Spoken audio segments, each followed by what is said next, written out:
root tabs came, as did my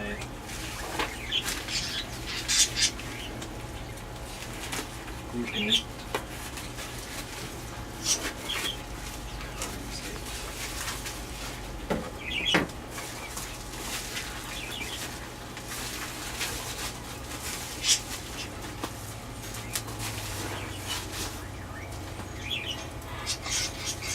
For those of you that ship, funny thing, this package, even though it weighs like 4 pounds, well, 3 pounds more than this one, this costs 80 cents less to ship than this.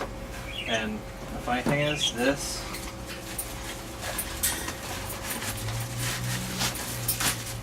fits in there. So you can ship it and you save 80 cents. 80 cents may not seem like a lot, but if you're shipping out 100 things a day, it adds up. But yeah.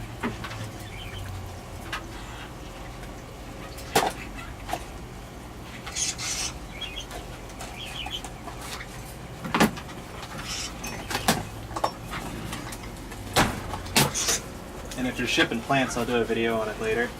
You can actually put the plants in a Ziploc and then in one of these and fold it down to size, and then in one of these, and then back the box back into one of these. And you can ship plants in 40-degree weather. I received euros and a bunch of rare mosses in 40-degree weather shipped that way, and everything was fine. So, Barrow's gluconate. I'm going to try something new with the 45 as far as iron goes. Make a solution up of this with some DTPA 11%, and then some root tabs for the 125. So what we're going to do in here, which will lead to this, I guess, so this is going to be one of the project tanks for the channel. We're going to be adding a bunch of fish today, just to get things going to see how they look. Kind of doing things backwards. Typically I plant before I put fish in, but this already had fish in it. This used to be a bunch of geos and uarus and severums and stuff like that, but I decided that I'm done with the bigger South American cichlids, primarily due to size and breeding space that they need. It's just a lot more work than the smaller pistos. I mean, I could breed these guys all day long in 20 talls and drop fries down into 10 gallons and raise them up and then bring them back up into the other 20 talls. So it's a lot easier that way than having to deal with two giant 8-inch geoablanos that are garden fry in a 125 with everybody packed into one corner because they're jerks. So, or Sterindechis continuously mouth brooding and getting angry and beating everybody up because they have babies in their mouth.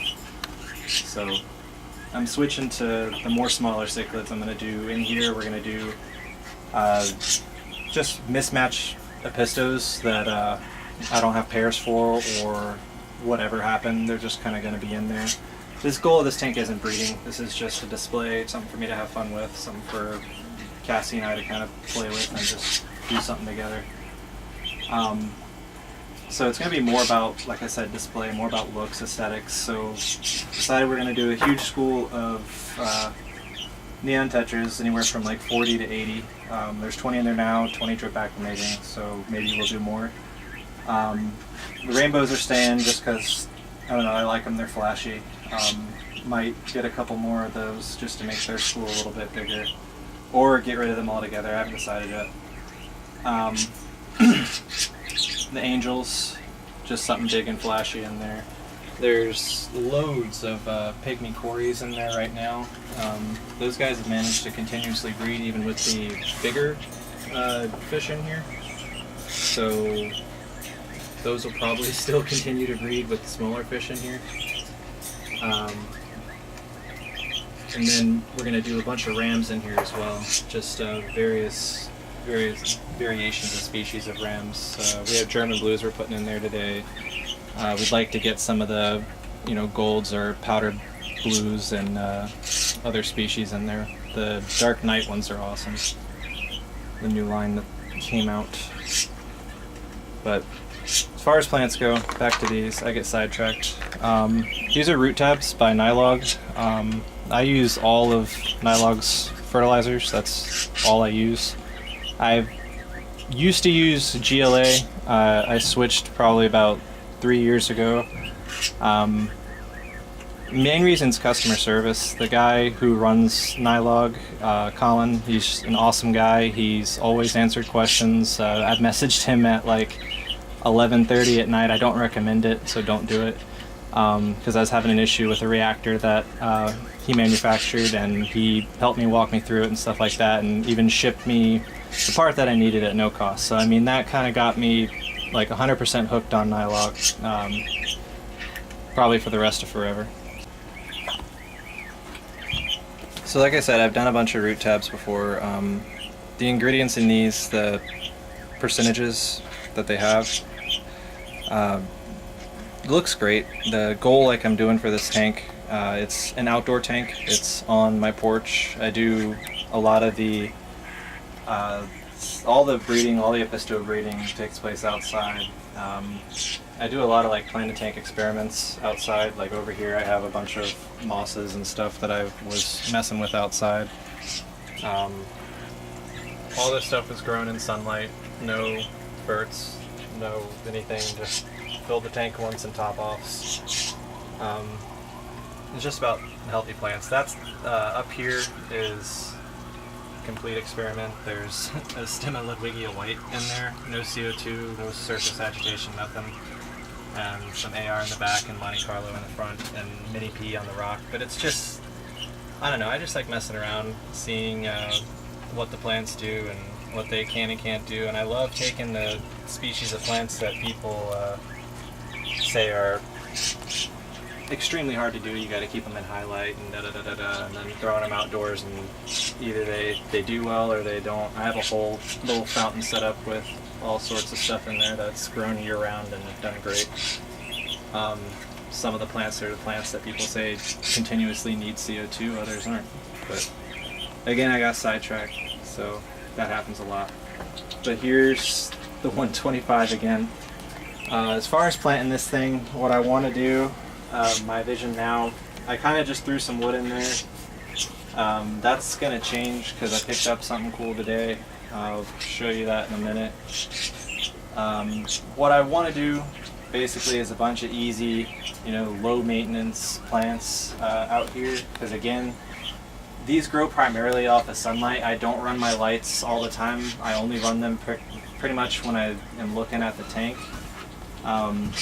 With this though, I'm going to black the sides as well as the back, which is already blacked out, and I'm going to put either 2 Phoenix Planted Pluses on here or just go with T8s, little T8 ballast, like 20 bucks from Home Depot. I haven't decided yet, I don't know. But I want to do from, as it's set up now, what the original idea was before I found this really cool piece of wood. I was going to do some dwarf sag all the way down across, coming out, Madagascar lace plant down in here with some crypts popped around it.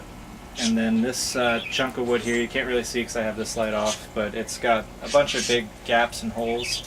I was going to try packing some aqua soil in it and just planting some Crip Wendetti bronzes up in it just to give some color in the corner and see if they live. I've grown them in little planters and stuff like that, and like 1.5 inch terracotta pots, and some of those holes are bigger than 1.5 inches, so it should be fine. I don't think that'll be an issue at all. On the wood, whatever I decide to do after I change things up, probably gonna leave a lot of it bare, maybe some Anubias here and there, but I don't want to do too much on the wood. I've been really moss heavy in all the stuff I've been doing lately. Just moss, everything. And I want to step away from that and kind of get back to like the just rustic wood feel. I might do a patch or 2 of moss here, I don't know, but not going to coat it in moss like I did the 45. Middle part right here in the back, I want to do just some ruffled Amazon swords with nice red flame sword in the middle. Again, simple, easy, no maintenance plants.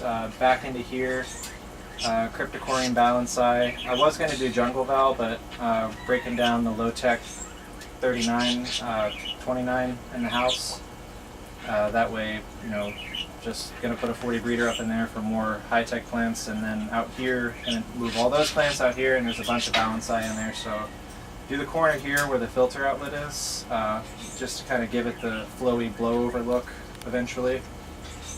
I think it'll be neat. I'm going to rip all the river pebbles out and stuff like that slowly, so that way I don't mess up stuff. Again, doing things backwards. There was already fish in it, and then I figured why not add more fish. Probably a bad idea, but they'll be fine. I've done it before. I've ripped up a whole 180 filled with discus and resubstrated it with aqua soil and didn't lose a single fish. So as long as you're on top of your game, doing water changes, and actually care for your water, it's more so caring for the water, not so much caring for the fish, but care for the water, and the water will care for the fish. That's like the key for all of it, breeding and keeping fish alive, growing plants. Everything starts with what they're living in. That's one of my theories.